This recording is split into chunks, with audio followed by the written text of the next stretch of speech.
Hello everyone, welcome back to Biovision with Pooja. और आज है अपना डे 2 मोस्ट रिपीटेड पीवाईक्यूज जो एचटेट टीजीटी साइंस में पूछे जाते हैं। हमारा जो फर्स्ट क्वेश्चन है आज का कि हमें कोई टेप रिकॉर्डर दिया गया है जो उसकी बैटरी है उसमें 6 सेल हैं, सीरीज में लगे हुए हैं, लेकिन गलती से उसमें से एक सेल जो है वो रिवर्स लग गई है। इफेक्टिव रेजिस्टेंस जो लोड है वहां पर इफेक्टिव रेजिस्टेंस जो है वो 24 ओहम है। इंटरनल रेजिस्टेंस हर एक सेल की जो है वो 1 ओहम है। इलेक्ट्रोमोटिव फोर्स हर एक सेल का 1.5 वोल्टेज है। करंट कितना डिलीवर करेगी बैटरी? हमारा क्वेश्चन ये। इलेक्ट्रोमोटिव फोर्स कितना है? 24 ओहम। और हर एक सेल की वोल्टेज कितनी है? हर एक सेल की वोल्टेज है 1.5। ठीक है। अब एक बात सोचो आप कि एक रस्सी ली हमने, 5 लोग उसको राइट साइड खींच रहे हैं और एक उसको लेफ्ट साइड। 5 अगर राइट साइड कर रहे हैं, टोटल 6 हैं। ठीक है, राइट साइड खींच रहे हैं और लेफ्ट साइड। तो यहाँ पर अगर हम टोटल इफेक्ट की बात करेंगे कि रस्सी पर कितना इफेक्ट लगा, 5 माइनस 1, 4 का। ठीक है, 4 लोगों का। ऐसे ही इस केस में कि टोटल अगर हमें इफेक्ट देखना है ना कि करंट कितना, एक पॉइंट ही लगी है सेल में ना, हमें 5 सेल सीधी है उसमें से एक माइनस करेंगे तो 4 सेल का इफेक्ट देखेंगे। तो यहाँ पर क्या होगा कि 5 वोल्टेज कितनी है, 1.5 माइनस 1 इंटू 1.5 वोल्ट। तो यहाँ पर जो टोटल नेट इफेक्ट होगा, टोटल वोल्टेज की अगर हम बात करें तो यहाँ पर कितनी आएगी, 4 सेल की, तो 6 वोल्टेज है ना। अब हमें ओहम लॉ की अगर हम बात करें तो ये क्या होगा, हमें सिर्फ यहाँ पर एक चीज याद रखनी है, वी, है ना। V, V I R. इसका मतलब है कि जो वोल्टेज होती है करंट इनटू रेजिस्टेंस के इक्वल होती है। अब अगर हम हमसे पूछा गया है कि करंट कितना इंड्यूस करेगी वो, करंट की अगर हम बात करें तो V बाई आर। रेजिस्टेंस अगर हम सीरीज के केस में हम बात करें, सीरीज के केस में रेजिस्टेंस जो है वो हमेशा ऐड होगी, कभी भी माइनस नहीं होगी। ठीक है, तो यहाँ पर क्या होगा, 24 हमें गिवन थी, सीरीज में है तो 6, 30। तो हमारा जो रिजल्ट आया, voltage 6 by 30, 1.5 is equal to 0.2 ampere, 0.2 ampere. ठीक है, जो हमारा आंसर है यहाँ पर 0.2। अगर हम नेक्स्ट क्वेश्चन की बात करें कि कोई करंट है सर्कुलर कॉइल में फ्लो कर रहा है जिसकी रेडियस आर है, रेशियो कितनी होगी मैग्नेटिक फील्ड की सेंटर की, और अगर वो डिस्टेंस कुछ डिस्टेंस √3r कवर करे तो वहां पर मैग्नेटिक फील्ड की, यानी कि सीधी सी बात है कि मैग्नेटिक फील्ड की रेशियो कितनी होगी सेंटर पर और कुछ डिस्टेंस कवर करने के बाद। यहाँ पर हमें गिवन है रेडियस आर, डिस्टेंस गिवन है √3r।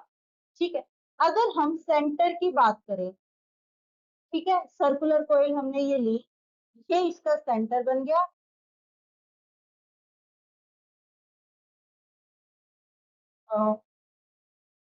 सर्कुलर कॉइल हमने ली, ये इसका सेंटर बन गया। ठीक है, ये सेंटर है। यहां से अगर हम बात करें, डायरेक्शन जो होगी वो इक्वल रहेगी, है ना, हर एक उसकी। दूसरा, सेम स्ट्रेंथ रहेगी। सेंटर की अगर हम बात करें, जो मैग्नेटिक फील्ड होगा, मैग्नेटिक फील्ड को डिनोट करते हैं हम बी से। ठीक है, मैग्नेटिक फील्ड जो होगा वो मैक्सिमम होगा। क्यों होगा? क्योंकि सेंटर पर, सर्कुलर कॉइल के अंदर सेंटर पर सेम स्ट्रेंथ रहेगी और सेम डायरेक्शन रहेगी। जैसे जैसे हम सेंटर से दूर जाएंगे, अगर हम, ये सेंटर है, यहाँ गए मान लो, इससे थोड़ा सा डिस्टेंस कवर किया, डायरेक्शन भी चेंज हो जाएगी और स्ट्रेंथ भी चेंज हो जाएगी, डायरेक्शन थोड़ी सी टिल्ट बन जाएगी, तो मैग्नेटिक फील्ड जो है वो कम होता जाएगा। यानी कि डिस्टेंस पर कुछ डिस्टेंस कवर करने के बाद मिनिमम हो जाएगा, एक्सिस पर कम होगा डिस्टेंस, कम होगा लो, और सेंटर पर ये मैक्सिमम होगा, ठीक है, हाई होगा। तो यहाँ पर मैग्नेटिक फील्ड की अगर हम बात करें, मैग्नेटिक फील्ड को बी से डिनोट करते हैं और इसका फॉर्मूला होता है mu not I divided by 2r। Mu naught जो होता है वो permeability of space, permeability of free space, और आई जो है हमारा करंट, आर जो है रेडियस ऑफ लूप, ठीक है। फिर ये है सेंटर की बात।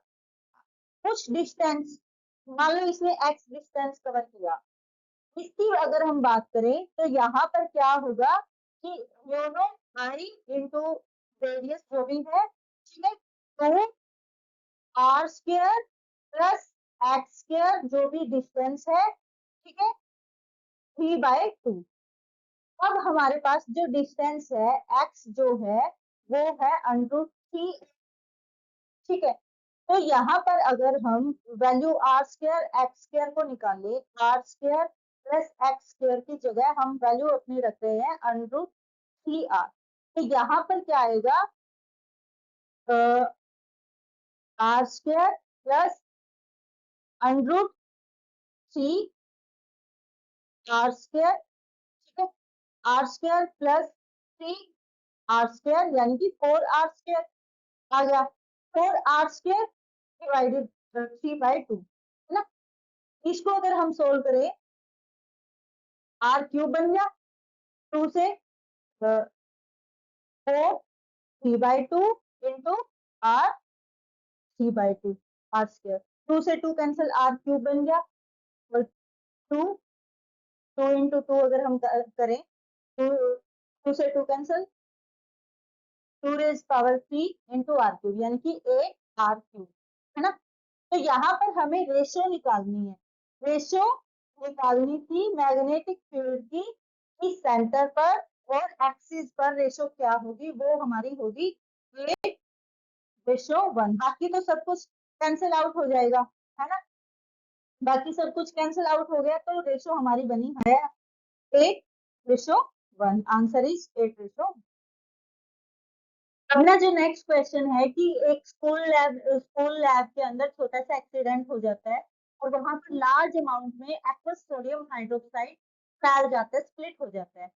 कौन सा सब्सटेंस हमें ऐड करना है, एक्सेस में ऐड करना है, नहीं, नोट लिखा है, नोट वाले क्वेश्चन जो है हमें बिल्कुल नोट रोंग वाले, मैं हर वीडियो में अपनी में यही मेंशन करती हूँ कि नोट रोंग वाले क्वेश्चन जो है हमें थोड़ा ध्यान से पढ़ने हैं कि क्या हम क्या उसने नोट पूछा है, रॉन्ग पूछा है। ये जो छोटी छोटी मिस्टेक्स हैं, हमें पता होता है 4 ऑप्शन में से हम 2 में कंफ्यूज होते हैं ना, मोस्टली 2 जो है वो एक नोट और रॉन्ग वाला अगर आ गया तो 100% हम गलत ही कर देते हैं, अगर 2 ऑप्शन ले रखे हैं तो वहां पर हमें याद नहीं रहता कि रॉन्ग पूछा गया, यहाँ पूछा गया कि एक्सेस में ऐसा कौन सा सब्सटेंस ना यूज करें जो यानी कि सुटेबल नहीं है कि जो एल्कली स्पिल है उसको न्यूट्रलाइज करे। अब अब हमें ये पता है कि सोडियम हाइड्रोक्साइड जो है वो क्या है, strong base, strong base suitable excess में सुटेबल नहीं है ना, नहीं है, कुछ है, हमें गिवन है H2SO4, oxalic acid, citric acid और सोडियम हाइड्रोजन सल्फेट। अब क्वेश्चन से ही पता चल रहा है कि ऑक्जेलिक एसिड जो है वो वीक एसिड है ना, ये भी वीक एसिड है, ये 2 तो हमारे नहीं है। हमें पता है कि न्यूट्रलाइजेशन के लिए एसिड और बेस क्या हुए, अगर हम बेस के अंदर एसिड यूज करेंगे तो क्या होगा, हमारी जो रिएक्शन होगी वो न्यूट्रलाइजेशन होगी, तो न्यूट्रल हो जाएगा सब्सटेंस हमारा। तो सोडियम हाइड्रोजन सल्फेट बच गया और H2SO4 बच गया। सोडियम हाइड्रोजन सल्फेट, इसको भी हम बी। अब हम कंफ्यूज हैं H2SO4 और सोडियम हाइड्रोजन सल्फेट में, है ना। ये तो है कि ये स्ट्रॉन्ग तो नहीं है ना। अब ये स्ट्रॉन्ग एसिड है या बेस है, अगर आपने इसको बेस मान लिया, मान लो ये बेस मान लिया आपने, है ना, तो भी बेस के अंदर बेस ऐड करेंगे तो ये हमारी न्यूट्रल नहीं होगी, है ना। ऑप्शन ये भी गलत है। ऑप्शन हमारा, अब जो रॉन्ग स्टेटमेंट पूछी है, तो क्या हमें ऐड नहीं करना एक्सेस में, अगर एक्सेस में हम एसिड को ऐड करते हैं एक्सेस के अंदर तो वो डेंजरस हो जाता है ना। तो हम स्ट्रॉन्ग एसिड इसमें ऐड नहीं करेंगे। वैसे सोडियम हाइड्रोजन सल्फेट जो होता है वो वीक एसिड होता है हमारा, ठीक है। तो एक्सेस में अगर हम स्ट्रॉन्ग एसिड को ऐड कर रहे हैं तो वो हमारा क्या हो जाता है, डेंजरस हो जाता है। और यहाँ पर हमें न्यूट्रलाइज करना है सब्सटेंस, तो क्या होगा, हम उसके अंदर ही बेस ऐड करें, सॉरी एसिड ऐड करेंगे, लेकिन एक्सेस में नहीं करेंगे। एक्सेस बोला है, एक्सेस में हम यहाँ पर नहीं करेंगे। तो हमारा जो आंसर होगा सल्फ्यूरिक एसिड। नेक्स्ट जो हमारा क्वेश्चन है वो है डिस्प्लेसमेंट टाइम ग्राफ। दो पार्टिकल हैं P1 और P2, स्ट्रेट लाइन में है, एक 30 डिग्री एंगल पर इंक्लाइन है और दूसरा 45 डिग्री पर, ठीक है। रेशियो वेलोसिटीज की हमें बतानी है यहाँ पर। तो यहाँ पर क्या है, displacement time graph, displacement time graph में जो ये स्लोप होता है, स्लोप हमें प्रोवाइड करवाता है वेलोसिटी, है ना। डिस्प्लेसमेंट टाइम ग्राफ में स्लोप जो है वो हमें वेलोसिटी प्रोवाइड करवाता है, प्रोवाइड करता है। वेलोसिटी क्या होगी, टेंजेंट थीटा, यानी कि वेलोसिटी क्या है, टेंजेंट थीटा। अब दो हमें गिवन है P1 P2, जो P1 है वो 30 डिग्री है और P2 जो है वो 45 डिग्री पर है। वेलोसिटीज की हमें रेशियो बतानी है ना। तो यहाँ पर बात करें टेंजेंट, P1 जो है वो 30 है, P2 जो है वो है 45, ठीक है। टेंजेंट 30 की वैल्यू जो आती है हमारी 1.1/√3, टेंजेंट 45 डिग्री की वैल्यू आती है हमारी 1, है ना। तो यहाँ पर वेलोसिटी की रेशियो बतानी है 1/√3 डिवाइडेड बाय 1। तो यहाँ पर जो रेशियो आएगी 1 बाय, ये ऊपर चला जाएगा 1/√3। तो यहाँ आंसर क्या आया हमारा 1/√3। और इस क्वेश्चन में √3/1 ये भी देखा गया है ना, कि क्या होता है कि ये देखना है कि P1 पहले पूछा है या P2 पहले पूछा है। अगर यहाँ पर होता वेलोसिटी P2 रेशियो बताओ P2 और P1, तो हमारा ऑप्शन होता है ये, है ना।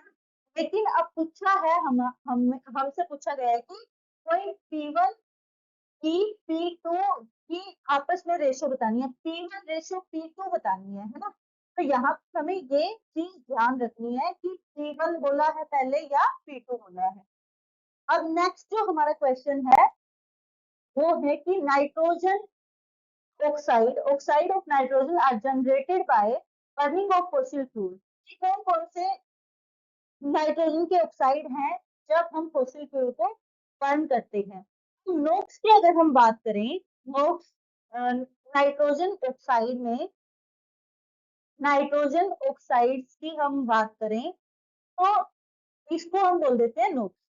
बर्निंग यानी कि हाई टेम्परेचर पर नोक्स रिलीज होता है। वैसे NOY 7 टाइप के कंपोनेंट्स होते हैं ये नाइट्रोजन के, NOY और NO, यानी कि nitrogen oxide y, nitrogen oxide x, और अगर हम इनको ऐड कर दें तो टोटल। यहाँ पर सिर्फ और सिर्फ हाई टेम्परेचर की अगर हम बात करें तो नोक्स रिलीज होता है, NOY रिलीज नहीं होता। अब नोक्स क्या होता है,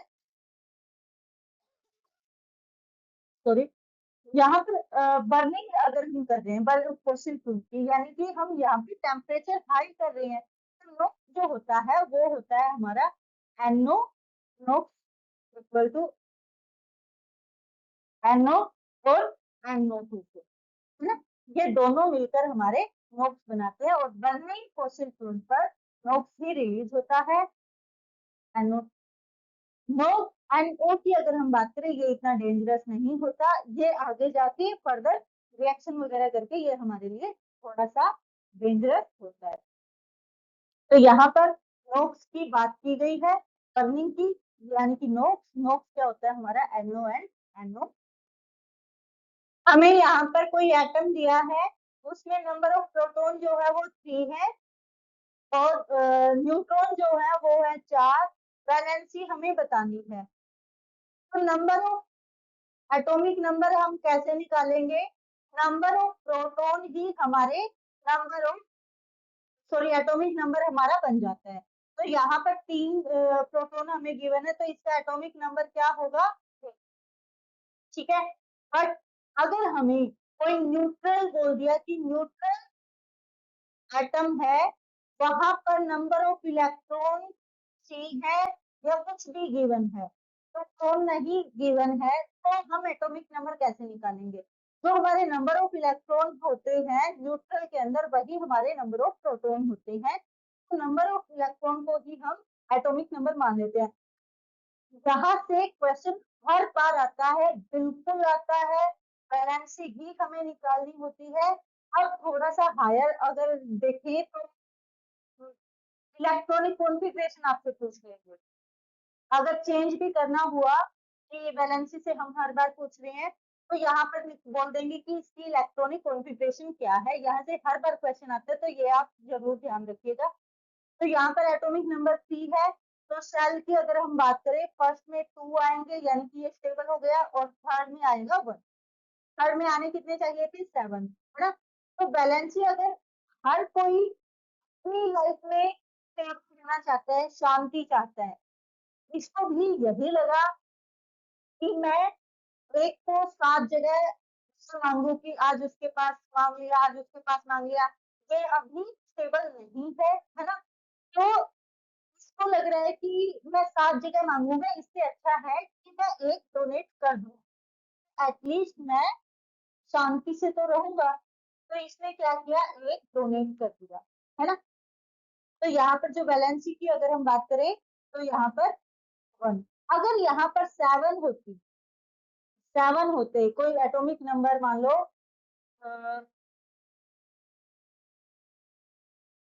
9 होता, है ना। एटॉमिक नंबर इसका मान लो 9 होता, तो 2 7। यहाँ पर अगर बात करें तो इसको ये था कि 7 तो नहीं दिए जाएंगे, ये थोड़ा लालची बन गया है ना, सफल होने के लिए। इससे अच्छा ट्राई कर लेता हूँ मैं कि एक मुझे मिल जाए, है ना। तो इसी के लिए तो ट्राई कर लेते हैं ना। तो यहाँ पर अगर 9 होता तो वैलेंसी होती हमारी 7, और अब है कि यानी कि आउटर सेल में 1 एलिमेंट है, तो इसको यही लगता है कि ये डोनेट करना ही इजी है, ना कि लेने से, गेन करने से। तो यहाँ पर वैलेंसी हमारी।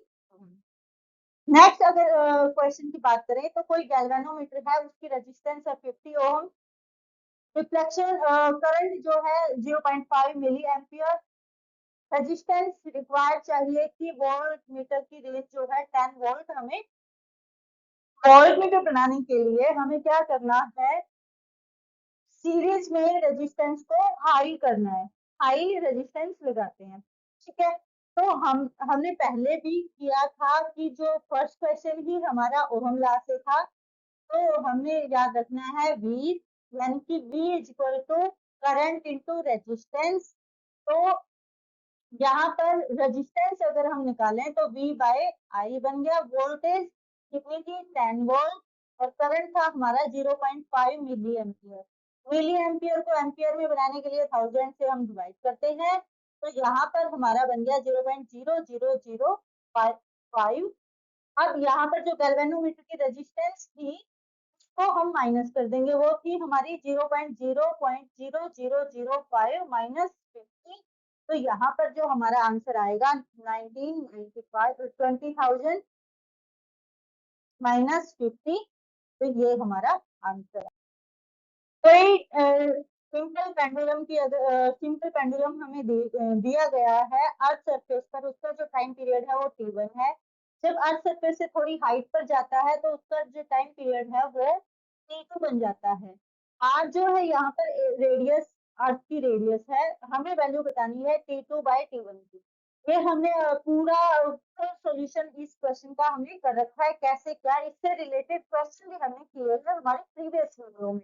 अगर आपके पास टाइम है तो वो जरूर देखिएगा। हमें पता है टाइम पीरियड जो होता है पेंडुलम का 2π√L/g होता है। तो यहाँ पर क्या L/g अर्थ सरफेस पर अगर हम बात करें, अर्थ सरफेस पर क्या बन जाएगा, g जो है 1/4 हो जाता है जब टाइम डबल हो जाता है, t डबल हो तो, है ना। और हाइट क्या है हमें गिवन r, तो r यानी कि अर्थ रेडियस जो जी न्यू बनेगा, वो बनेगा g/4। ठीक है, तो T2/T1 की बात करें, इसका हमने ना फुल सॉल्यूशन प्रीवियस वीडियो में दिया हुआ है। ठीक है, तो आप वहां से भी देख सकते हैं।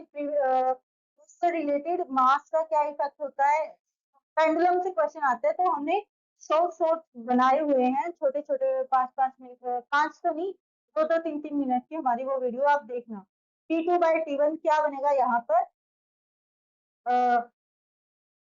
2 यहाँ पर आंसर आ जाएगा। ठीक है, अब कोई जैसे जैसे हम टेम्परेचर को इंक्रीज करते हैं, यहाँ पर फिनोमिनन का दिया था इंक्रीज हुआ, इवेपोरेशन बिल्कुल होती है। आपने देखा होगा कि जैसे हम पानी को रख दें गैस के ऊपर, तो पानी को बॉईल कर रहे हैं, तो वो क्या होगा, उसकी इवेपोरेशन जो है, भाप बनने लगती है ना, तो वो इंक्रीज हो जाती है। सोल्यूबिलिटी जो है वो भी इंक्रीज हो जाती है, कंप्रेशन ऑफ गैस नहीं होता। नेक्स्ट जो है हमारा इवेपोरेशन, डिफ्यूजन, एक्सपेंड, गैस जो है वो एक्सपेंड कर जाती है, ये बिल्कुल ठीक है। डिफ्यूजन, सोल्यूबिलिटी ये नहीं होता, कंडेंसेशन नहीं होता, diffusion, compression of gases, sorry condensation होता है, कंप्रेशन ऑफ गैसेस नहीं होता। कंडेंसेशन क्या होता है, कंडेंसेशन होता है हमारा कि जैसे आपने फ्रिज में से बोतल निकाली, बाहर थोड़ी देर के लिए रखी, तो वहां पर आपको पानी की बूंदे दिखाई देती है बाहर की साइड, है ना। तो वो हमारा कंडेंसेशन है कि डायरेक्ट गैस से, कंडेंसेशन क्या होता है हमारा, गैस से, सॉरी,